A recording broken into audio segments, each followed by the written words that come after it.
ओडिशार गरीबी को ए बजेट उपहास करिछि। ओडिशा को प्रताड़ित करा जायछि।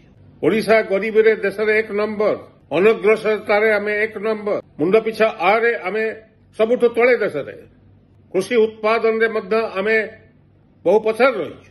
दादन खटिबारे भारत वर्ष रे 1 नंबर हेइछु। ओडिशा को जो अन्याय करा गला आठ बड़ी दुखर कथा किछि नथाई पारे, कारण किछि मिली नहीं बजेट रे।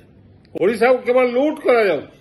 ओडिशार खनिज संपदा, ओडिशार रत्न भंडार को प्रतिदिन लूट होउछि लक्ष लक्ष कोटी टंकार संपदा। प्रति वर्ष ओडिशा 1 लाख कोटी टंकारु अधिक टंका केंद्र सरकार को देता है।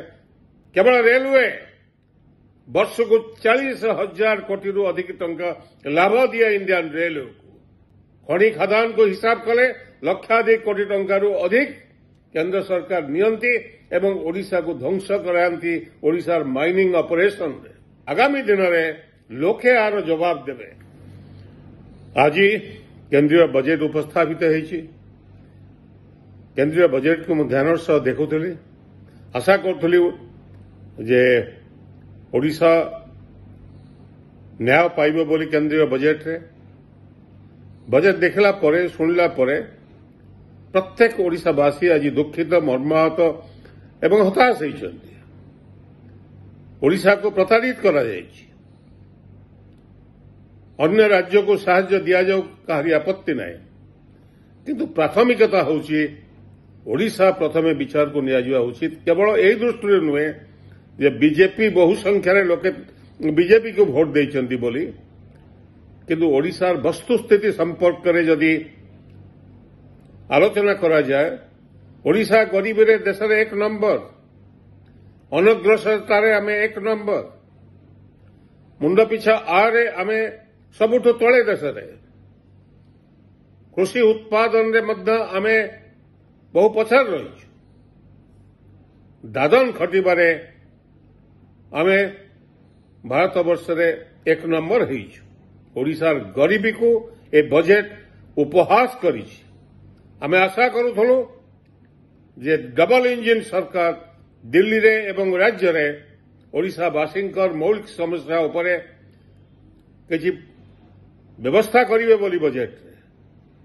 बिहार कि आंध्र प्रदेश रे राजनीतिक दृष्टिकोण कौन विचार करा जायछि मु ता भितर को जीवा को चाहे ना। अन्य राज्य तांकर हक पाई लड़ाई करछन्ति एवं सेमाने पाइले मोर किछि आपत्ति नाही, कि कहार किछि आपत्ति रहिबा उचित नुहे, किंतु ओडिशा को जो अन्याय करा गला आठ बड़ी दुखर कथा किछि नथाई पारे। ओडिशावासी अपेक्षा करिथिले जे केंद्रीय बजेट आसिले बहुत किछि आसिबो। प्रधानमंत्री को आरंभ करी केंद्रीय मंत्री माने, ओडिशार मुख्यमंत्री को आरंभ करी तांकर विधायक बंधु माने बहु कथा कहउथिले, किंतु समस्ते आज मुंड तळु को लगेगी बसिवा स्वाभाविक, कारण किछि मिली नहीं बजेट रे। कौन सी आभास भी नहीं ना पूर्वोदय हबो। कौन पूर्वोदय हबो? ओडिशा को केवल लूट करा जाउछि, लुंठन करा जाउछि। ओडिशार खनिज संपदा, ओडिशार रत्न भंडार को प्रतिदिन लूट होउछि लक्ष लक्ष कोटी टंकार संपदा। ओडिशा ए देश जानिवा दरकार। प्रति वर्ष ओडिशा 1 लाख कोटी टंकारु अधिक टंका केंद्र सरकार को देता है। केवल रेलवे वर्ष को 40,000 कोटी रु अधिक टंका लाभ दिया इंडियन रेलवे को।